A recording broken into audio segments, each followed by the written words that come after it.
My name is Chris Dabatos, and yes, I do DevRel at TidyB.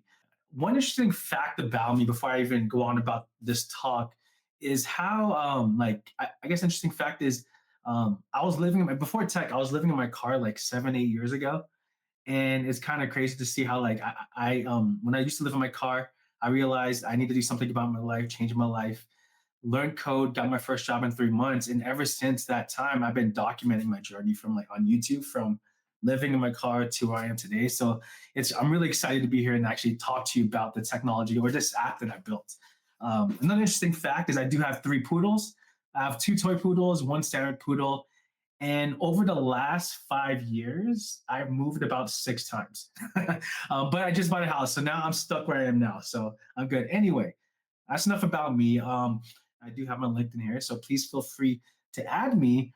But let's go on to the talk. And my talk today is about why your FAQ, why your search sucks, and how I solved it using vector search. Okay, so let's go into that talk right now.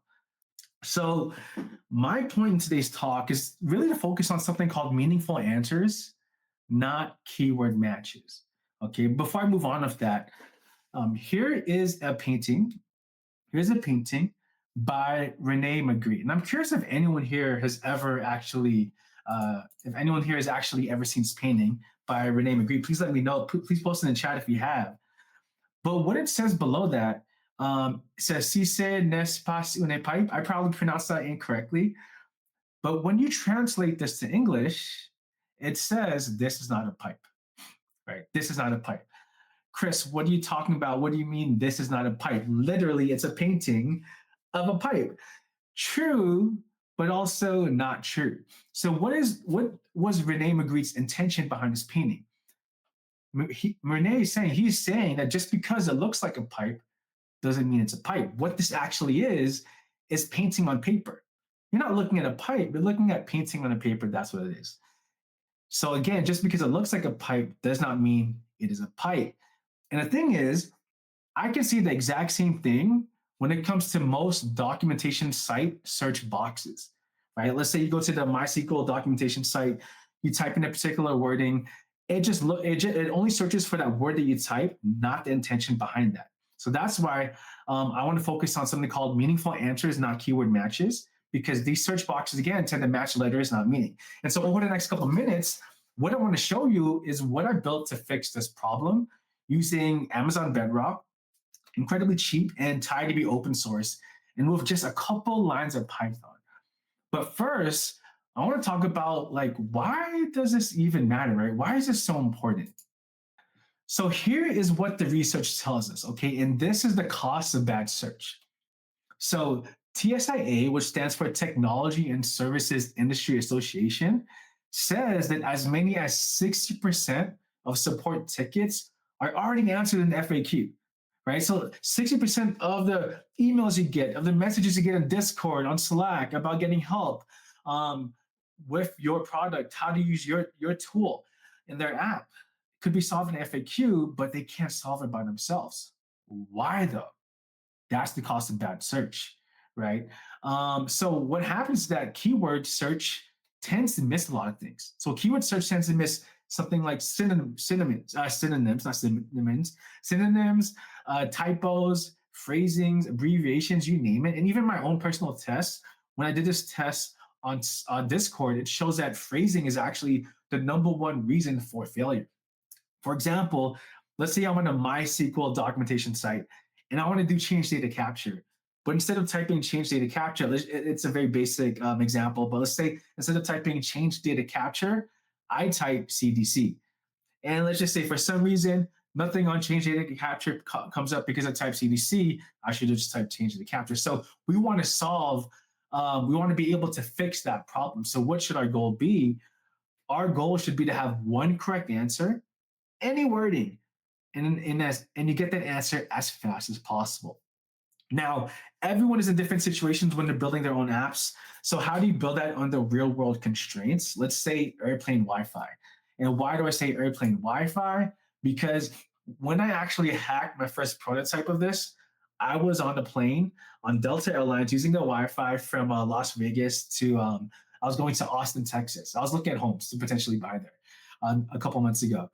And so, because I was in the plane building this for a couple hours, I had to stick to three pillars when it comes to this. So, pillar number one, heavy lifting stays in the cloud. Because I'm using Amazon Bedrock, um, my laptop needs to send as little JSON as possible to be able to get the results that I need. And in this case, if you're using, let's say, a cloud version of TidyB, there's open source too. If no one's querying, you want your cost to drop to zero. And last but not least, every call logs plain JSON because the internet is not the best on airplanes. You can't go to Stack Overflow or you can't technically use Chat GPT if you need to solve your problems as much. So I want to be able to debug from the tray table. So logging plain JSON is very important. Now let's keep this in mind as we zoom in out to the architecture now. The bird's eye view of how this is built. So here's the whole flow in one breath, right? Here's the 4-step pipeline on how I built this. So step one, a user types a question in a CLI or React box. By the way, for those who are watching, I'll have a link to the GitHub so you can clone this and do this very thing on your doc site if you want to right after. But again, step one, a user types a question in a CLI terminal or React UI, which I'll show you a live example right after this. Step two, a tiny Python helper sends that text to Titan v2, AWS Titan v2, and gets back a 1024 dimensional vector. Step three, we store that vector plus the raw Q&A in TidyB open source, index of Avia flat. And then at query time, we embed the new question, run order by embedding, and TidyB returns the closest match to you. Now, what's cool about this is it's answers will land pretty quickly, like under, I think, 100 milliseconds, which is incredibly fast. Now, let's zoom in on the embed hop and the embed step, and see why I chose to use AWS Bedrock for this particular example. So why Amazon Bedrock Titan v2 embeddings? There's a lot of reasons, but here are three main points. The quality is pretty amazing, to be honest. So it scored 57.5 on the MTB re-rank benchmark and handles 100 plus languages, which I think is plenty sharp for FAQ work. Number two, security, right? So you get because it's AWS native, you get IAM, CloudTrail, you get KMS. The AWS basics are pretty much baked in. So we never touch raw model weights, which I think is great. And number three, the cost. Oh my gosh. 2 cents will buy you a million tokens, okay? Now, just listen to this. $20 with Titan V2 will buy you 1 trillion tokens. So it's incredibly cheap, incredibly cheap. So that handles the embeddings. That's why I went with Titan V2. I love using them. Now, let's actually see where we store it. Okay, so where do I store it? TidyB. So why TidyB OSS, open source? Actually, before I even talk about that, TidyB has been around for about 10 years now, right? And so what is TidyB? TidyB open source, and we have TidyB Cloud as well, is a fully managed MySQL compatible cloud database that's pretty much designed to overcome MySQL's limitations when it comes to scaling analytics. Like for example, with TidyB, let's say you have 0 users on your app right now, and that's fine. You paid practically nothing, right? But let's say overnight your app goes viral and you get 1 million, 2 million users overnight. Usually the problem with that is now you need to shard the database, right? Shard the data into multiple different databases because that database won't be able to handle that many users or visitors on your app, right? And so what TidyB does for you is that we actually auto shard for you. We auto scale for you from 0 to, let's say, 1 million whenever you need. So you never have to worry about what if my database actually scales. Actually, that's what Manus did because they blew up pretty much overnight to so many users. And because they're using TidyB, they never had to worry about sharding, which is such a big pain in the butt if you've been working with databases for a while. Now, why I also like using TidyB for this, you get native vector columns, right? So you can pick like any dimension. For this particular use case, I use 1024. You also get Avia flat and HNSW indexes, which are built in, so search is fast out of the box. One thing too, what's great about this, I didn't put it on here, is that you can actually host your business data and your vector data in the same database. right? So like in other use cases, you have to have two different databases. You have one for just vector data, one for business data. With TidyB, you can host both in the same database, which is pretty amazing. And with this, you get MySQL wire protocol, which means every standard Python driver just works, and it's free, open source. If you want to use the cloud version, we do have that. It's pretty cheap. You actually get a free tier of 5 GB of free usage. So I think that's very generous. So that's why I love using TidyB, especially for this particular app that I built.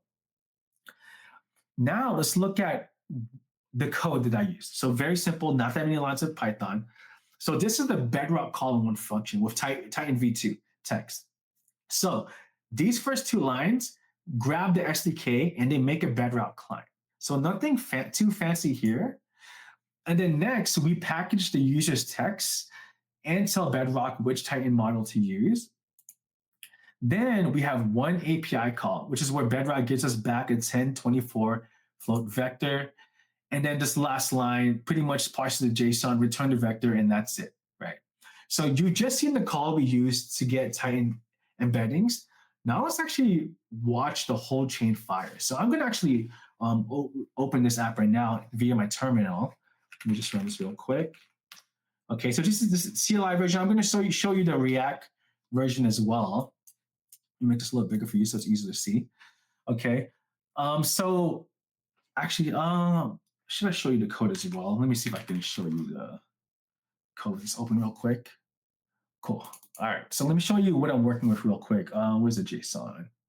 Okay. So you'll see here, I use ChatGPT to build all of this, but this is pretty much 200 lines of JSON, right? So 200 lines in here, 200 question and answers.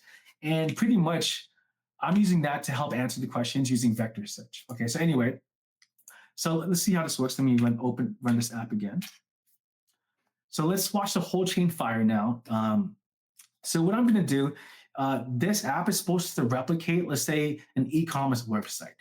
All right, so let's say I'm a customer, I'm using your UI and I'm asking a question, and I'm just simply going to ask, let's say refund timeline, and let's see what it says.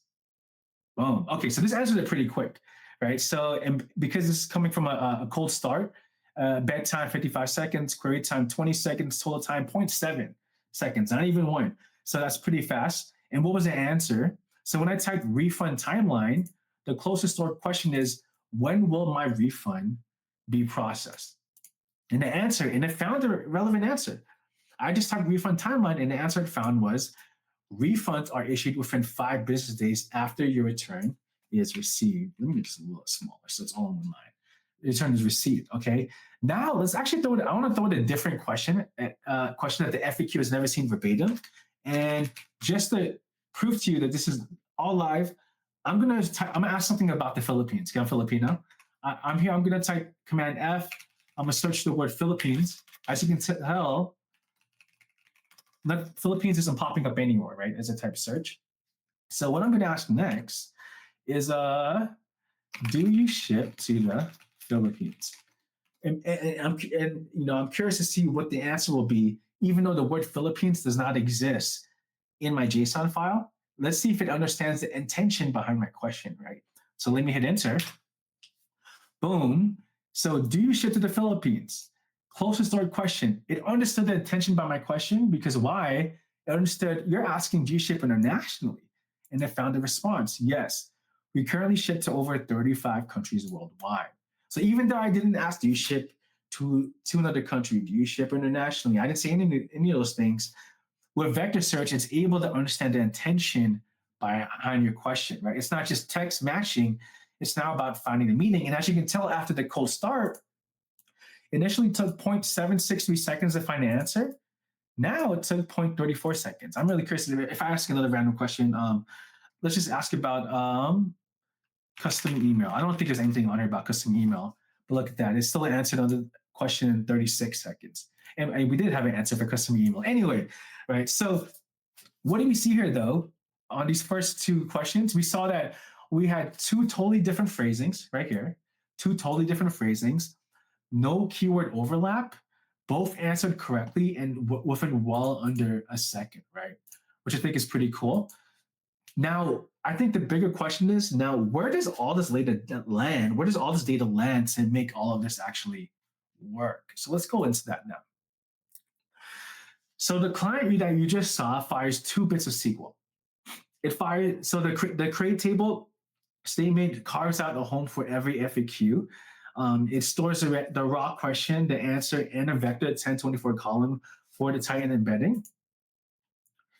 Then right after that, we have the create index at the bottom, with the create index command, which adds an IVF flat index on that vector column set to 100 lists with cosine distance. So similarity lookups stay fast as the table grows, right?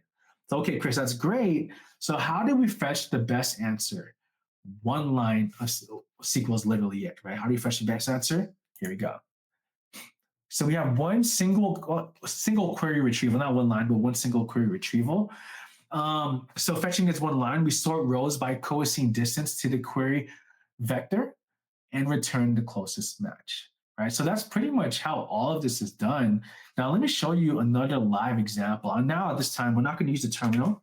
We're going to use this other app that this file ability runs real quick. Okay, so let's run this. This is using a React UI for this particular example. Okay, so this is the UI version. And what I want to do is I want to test 3 distinct different phrasings and see if we can somehow get the same answer, hopefully.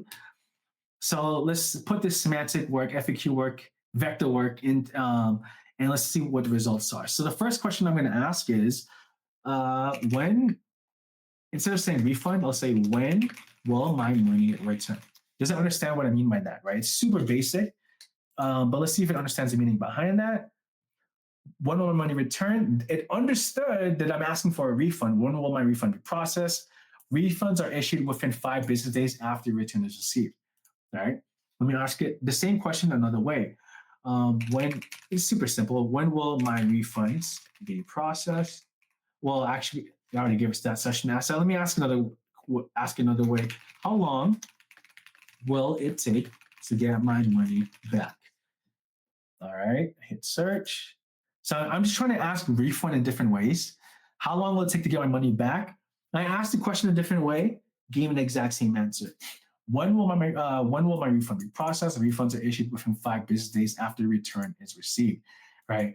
So as you can see, I'm asking, I want the same answer, but I'm asking the same question in multiple different ways, and it's understanding the intention of my question, right? All 2 map to the same answer, and the answers are all within definitely under 1 second, right? And this, which I think is pretty fast.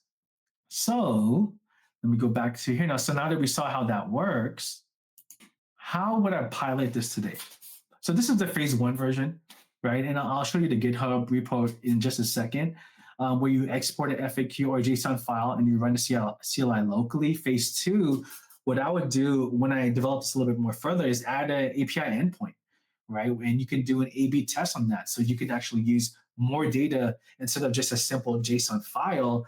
And phase 3, scale the guide, scale this to tickets. You can tune less of this. And there's so much more you can do with this. I highly suggest if the docs on your website is only matching text, you can easily fix that literally just using this. And I'll show you my GitHub. I think it's on the next slide. So if you want to clone that repo, you can find it here. Oh, no, sorry, it's right here. If you want to learn more about TiDB OSS, you can, here's the QR code. If you want to learn more about the repo, the QR code here on the right side in blue. So yeah, anyway, so that's it. If you want this running on the docs tonight, go ahead and clone this and let me know if you have any questions. Thank you.